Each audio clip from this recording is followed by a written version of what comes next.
Bem, agora nós estamos chegando aqui para o segundo vídeo da lição de número 4 do terceiro trimestre de 2016 da revista da editora Betel. Jesus venceu a tentação e o tentador. Essa lição ela vai ser estudada agora no próximo dia 24 de julho de 2016 nas igrejas que usam a revista da editora Betel. E você já sabe, você pode comprar o livro Jesus, o maior personagem da história, através do site www.editorabetel.com.br ou através do telefone 0 operadora 21 3575 8900. Ok? Aí você entra lá no site ou liga para a Betel e adquire o livro, que também foi escrito pelo Bispo Manuel R. Ferreira e serviu como base para essas lições da Escola Bíblica Dominical, ok? Então vamos lá, tópico 2, as esferas da tentação. Olha, existe uma grande diferença entre ser tentado e pecar. Jesus foi tentado e jamais pecou. Você quer dizer, eu não suportei. Não, irmão. Você pode ser tentado, você não pode pecar, não é verdade? Então nós vemos que ele foi tentado aonde? Concupiscência da carne, concupiscência dos olhos e soberba da vida. Olha o texto que João coloca na sua primeira carta, no capítulo 2, versículo 16. Porque tudo que há no mundo é a concupiscência da carne, a concupiscência dos olhos e a soberba da vida não é do Pai, mas do mundo. Ó, João escreveu na sua primeira carta, capítulo 2, 16. Então Jesus também foi tentado, foi nisso aí. Não muda muito não. O que eu falei para vocês ali anteriormente, no vídeo 1, né, no tópico 1, sabe o que eu falei lá? Eu falei o seguinte, que o diabo não é um ser criativo. E não é verdade? Então ele é repetitivo. Ele fica repetindo e ele vai tentar as pessoas sempre na mesma coisa. O diabo, aqui no tópico 2.1, nós vamos falar das carências de natureza física. Então nós vemos que o diabo, ele esperou Jesus estar só para tentá-lo. Ele sempre busca, não é verdade? Dá a impressão de que ninguém irá nos ver pecar. E por isso, nós podemos fazê-lo. Então o diabo ele procura tentar quando você está sozinho, quando você não tem ninguém perto de você, porque ele vai falar, não, ninguém vai ver, pode fazer, tenta te enrolar ali, né? E Jesus saiu para o deserto, estava no lugar deserto, como nós já falamos aqui, então ali ele falou, bom, agora ele sentiu fome, eu vou me aproximar e vou fazer ele pecar. Nós vemos que a concupiscência da carne, ela reside aonde? Em nossas necessidades primárias. E aí, quais são as nossas necessidades primárias? Fome, sede, desejos sexuais. E aí, o que acontece? No caso ali, ele tentou Jesus, não nos desejos sexuais, até porque ele não ia alcançar nada, não tinha ali mulher para apresentar para Jesus, talvez se tivesse até apresentaria, hein? Talvez até apresentaria, não é heresia não, porque Jesus ele estava num corpo humano, eu não estou aqui de repente falando, tá falando uma heresia, não estou não, ele poderia apresentar uma mulher para Jesus, por que não? Mas ele tentou no quê? Na fome e na sede, não é verdade? E aí ele chegou, por quê? Porque é um desejo primário. Então as concupiscências carnais é isso. Ele tentou fazer com que Jesus provasse o seu poder para satisfazer a sua necessidade. E assim caísse no seu engodo. Olha, transforma em pão. Você está com fome? Pega essa pedra e transforma em pão. Se Jesus faz isso para mostrar para o diabo que ele tinha poder, era tudo que o diabo fazia, tá vendo? Ó, mostrava para Deus, aí o teu filho aí, tá vendo? Olha só como ele está querendo mostrar que é poderoso. Ele estava na necessidade primária dele, estava com fome, então ele foi e tentou fazer isso. Mas Jesus, ele não contendeu com o diabo. Ele não falou nada. Ele não bateu de frente com o diabo, entendeu? Fala, diabo, não, eu piso na tua cabeça da serpente, que nem o pessoal fala assim, né? Fica aí dizendo que vai fazer isso, vai fazer aquilo com o diabo. Jesus não falou nisso, nada disso. Ele mostrou o quê? A sua submissão à palavra, declarando que nem só do pão viverá o homem. Ah, irmão, mas isso foi uma cacetada na cabeça do capeta. Cara, eu tenho... Desculpa aqui, irmão, agora até me liberei um pouco aqui, mas é verdade, porque ele não esperava isso. Ele não esperava que Jesus chegasse e desse isso para ele, né? Então, irmão, a melhor maneira de vencer o maligno é através do conhecimento da palavra de Deus. Irmão, se tu conhece Bíblia, fica muito mais fácil. Às vezes, por isso que é importante você ler, buscar, estudar, porque quando o inimigo vem te tentar, você tem uma resposta onde? Na Bíblia para ele, né? Então, quando nós temos a palavra de Deus plantada nos nossos corações, fica bem mais fácil vencer as tentações. Jesus Jesus, ele nos mostra através da sua atitude que quem tem posse da palavra sempre será vitorioso. Aleluia. Olha que coisa maravilhosa. Jesus ali mostrou para o diabo que ele conhecia a palavra de Deus. Ele sabia exatamente de como ele tinha que tratar com ele. Não foi com briga, não foi repreendendo, não foi nada. Ele foi só e falou, olha só, nem só do pão viverá o homem, mas de toda a palavra que sai da boca de Deus. Olha que coisa linda, né, meus irmãos? Tópico 2.2, nós vamos falar aqui do prazer nas coisas religiosas. Aí, meus irmãos, olha só, o diabo ele percebeu que a fome não era um problema difícil para Jesus controlar. E aí, meus irmãos, o que que ele fez? Ele partiu para um outro tipo de investida.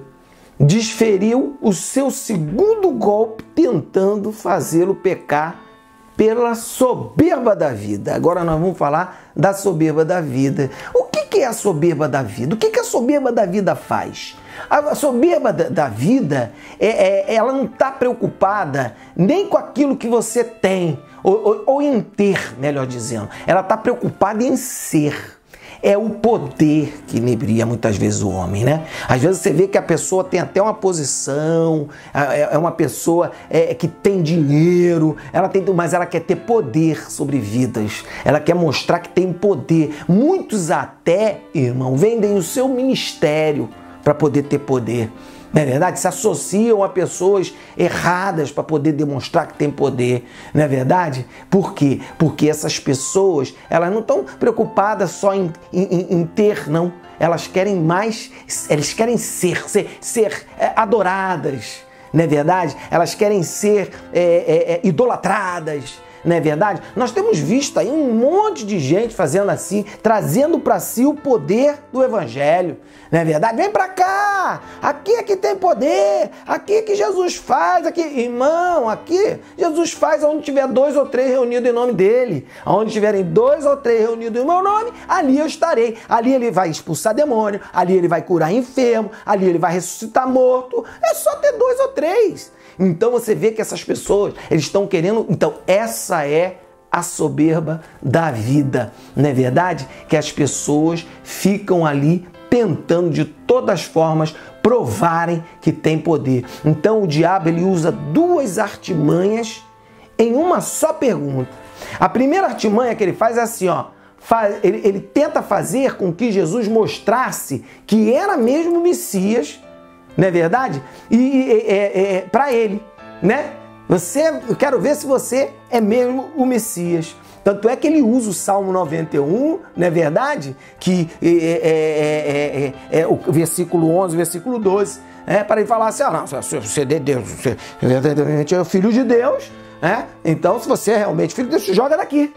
Que não está escrito, você acabou de usar a Bíblia para mim ali na primeira vez, né? Então, mas está escrito também que se Deus dará anjos, Deus dará ordem aos seus anjos ao teu respeito. Olha só, o que ele queria? Ele queria isso, né? E aí, se Jesus fizesse assim, ele estaria fazendo o quê? A vontade de Satanás. Era isso que o diabo queria. Que ele fizesse a vontade dele, para ele poder chegar para Deus. Olha aí, o teu filho fazendo o que eu mando no teu filho. Tá entendendo? Então essa foi a primeira tentativa numa só pergunta. E a segunda tentativa? Colocar dúvida no coração de Jesus acerca da sua origem.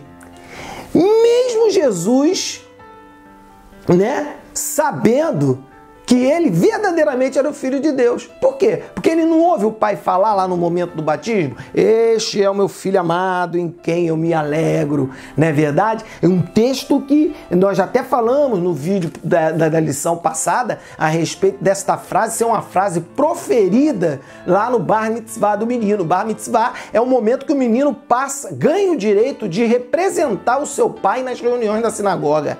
Jesus, então, ali estava representando o Pai aqui na terra, não é verdade? Tanto é que ele mesmo fala para os seus discípulos, quem vê o Pai, quem vê a mim, e vê o Pai, quem vê o Pai vê a mim. Olha só, né? Então Jesus ali, Deus fala isso, mas o diabo queria colocar essa dúvida, será que eu sou mesmo Messias? Será que eu sou mesmo Filho de Deus? Será? Não é verdade? E Jesus então, irmão, ele não precisava provar nada para Satanás, e aí mais uma vez ele usa a palavra e diz assim, ó, não tentarás o Senhor teu Deus. Olha aí.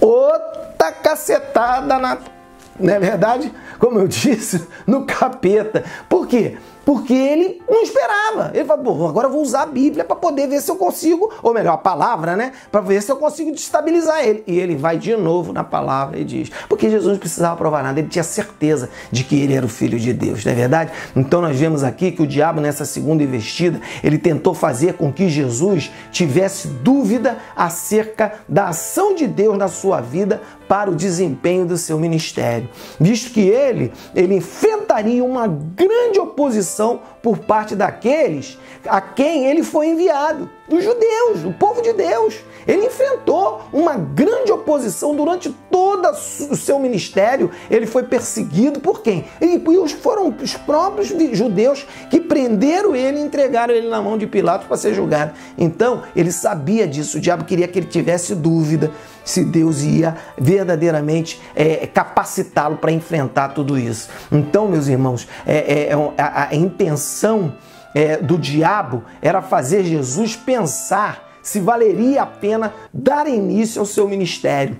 Será que vai valer a pena? Eu vou ser tão perseguido. Eu vou, tá entendendo? Colocar essa dúvida no coração de Jesus, sabendo que poderia, vou dar início a esse ministério, já sabendo que eu vou fracassar. Por quê? Porque esses camaradas, eles vão me perseguir durante todo esse tempo. Então será que vale a pena mesmo todo esse sacrifício? Mas, irmãos, ele não duvidou. Por quê? Porque ele sabia quem realmente ele era. Então, irmão, é isso. Você sabe quem você é.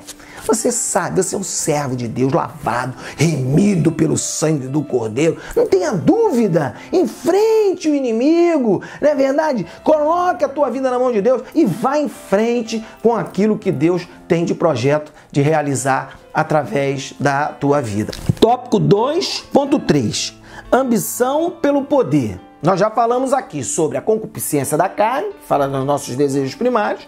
Falamos aqui da soberba da vida, que é o desejo pelo poder, e agora nós vamos falar da concupiscência dos olhos, não é verdade? Então nós vemos, irmãos, uma coisa muito interessante.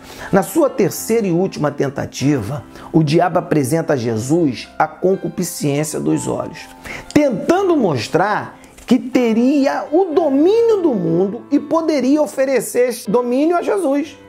Jesus sabia, meus irmãos, que esse aí era mais um grande engodo do diabo. Ele sabia disso, né? Ele não se deixou levar por isso. Por quê? Porque aquilo ali que lhe foi oferecido, não é verdade? Não era uma coisa eterna, como era o poder que Deus tinha dado para ele ou iria dar para ele, não é verdade? Então ele não se deixou levar por mais aquele engodo, né? Por quê? Porque ele não ia abrir mão, irmão, de todo o poder nos céus e na terra por um poder temporário, meus irmãos, não é verdade? A serviço de quem? A serviço do adversário. Mais uma vez, aqui, né, Jesus, ele cita as Escrituras para Satanás. Deuteronômio capítulo 6, versículo 13, diz assim: o Senhor teu Deus temerás, e a Ele servirás, e pelo seu nome jurarás. Irmão, Jesus ali nesse momento expulsa Satanás de sua presença, não é verdade? E nos ensina que nunca podemos nos curvar diante de ninguém a não ser do Criador. Ponto final. Eu acho que ali encheu a medida de Jesus, né? Encheu a medida de Jesus e falou assim: chega, diabo. Tu já me tentou aqui no pilar do pecado, dos 3 pilares do pecado, melhor dizendo, que é o quê? Concupiscência da carne, concupiscência dos olhos e soberba da vida. Você já me tentou nos 3 pilares, e me tentando nos 3 pilares não conseguiu nada. Então agora vamos usar um termo popular, né? Vaza, diabo, né? Então nós vemos aqui, irmãos, que ambicionar coisas boas, isso é bom que fique claro, né? Você ter ambição por coisas boas, crescimento, querer desenvolver, crescer na sua vida. Olha, irmão, isso não é pecado.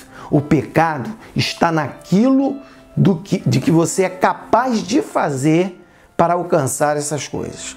Aí é que é perigoso, não é verdade? Tem pessoas que são capazes de se vender literalmente para poder alcançar postos, posição social, posição eclesiástica mesmo, né? Já que nós estamos dentro de um contexto eclesiástico e tem pessoas que são capazes de se vender para alcançar posições, de trair amizades, trair pessoas que convivem tantos anos para poder alcançar uma posição melhor. Então, irmão, se ambicionar, até porque a Bíblia diz que aquele que deseja, né, o episcopado, boa coisa busca, então não tem nada de pecado você querer desejar ser amanhã um presbítero, evangelista, um pastor de congregação, um pastor presidente, não tem nada disso não. Agora tem que ver o que você é capaz de fazer para chegar nesse lugar, não é verdade? Então, irmão, vamos aprender com Jesus, né? Quando o inimigo vier e colocar ideias, como a gente diz assim, caraminhola na tua cabeça,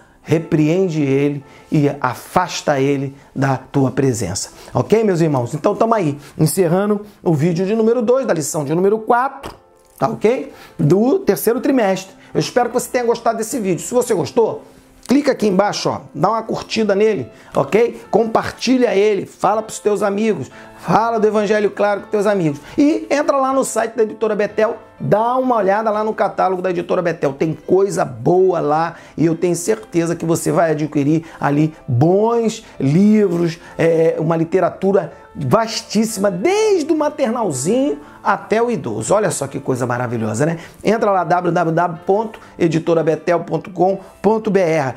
A Editora Betel está sendo nossa parceira nesse vídeo. Então, você assim vai estar mantendo também esses vídeos de comentário aqui através do Evangelho Claro, tá? Fique conosco no Evangelho Claro, o Evangelho segundo Jesus nos ensinou. Tenha um dia de paz em Cristo.